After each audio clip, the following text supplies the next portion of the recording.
కానీ అదే టైంలో ఉమేష్ కుమార్ గారు కూడా సిటీ సెంటర్లో మర్డర్ అయ్యారు. అవును, మరి చేశాడు. అదే ఆయన కరీంనగర్ చూస్తున్నప్పుడు సరైన సెక్యూరిటీ లేకపోవడం వల్ల మర్డర్ జరిగింది. లేదు అంటే సెక్యూరిటీ ఆయనకి ఇచ్చారు, వై స్కేల్ సెక్యూరిటీ ఇచ్చారు. కానీ ఆయన ఏదో 2-3 కానిస్టేబుల్స్ మీద నమ్ముకొని వాళ్ళని పెట్టుకునేవాడు ఎప్పుడున్నో. అది తప్పది. అలాగుంటే పర్మిషన్ తీసుకోవాల్సింది. కానీ వాళ్ళు సరిగా వాళ్ళకి జీతాలు రాక ఏదో అడ్హాక్ అరేంజ్మెంట్తో పెట్టుకున్నాడు ఆయన.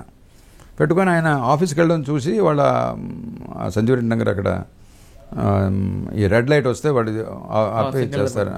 అది చేశారు. చంద్రబాబు నాయుడు అటాక్ ఎప్పుడు అలిపిరిలో జరిగినప్పుడు అప్పుడు సిచ్యువేషన్ నేను లేను. బట్ నేను బుల్లెట్ ప్రూఫ్ కార్స్ చాలా ఆర్డర్ చేశాను. అప్పుడు ఎప్పుడైతే మేము ఎదుర్కోవడం మొదలెట్టామో నాకు తెలుసు వాళ్ళు ఏదో ఇలాంటి అటాక్స్ చేస్తారని, నాయకుల మీద కానీ సీనియర్ ఆఫీసర్స్ మీద కానీ.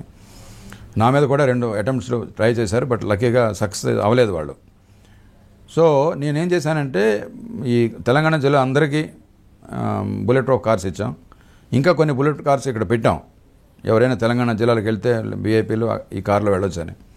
అది కాకుండా తిరుపతి, పుట్టపర్తి, విశాఖపట్నం, విజయవాడ ఇక్కడ కూడా బుల్లెట్, ఎందుకంటే వీఐపీస్ వస్తారు అక్కడికి. మా హోమ్ మినిస్టర్ వచ్చేవాడు అప్పుడు, విశ్వరాజ్ పాటిల్ వాళ్ళందరూ పుట్టపర్తి. సో అక్కడ మనం పెట్టాలి కదా, అందుకు అక్కడ పెట్టాం.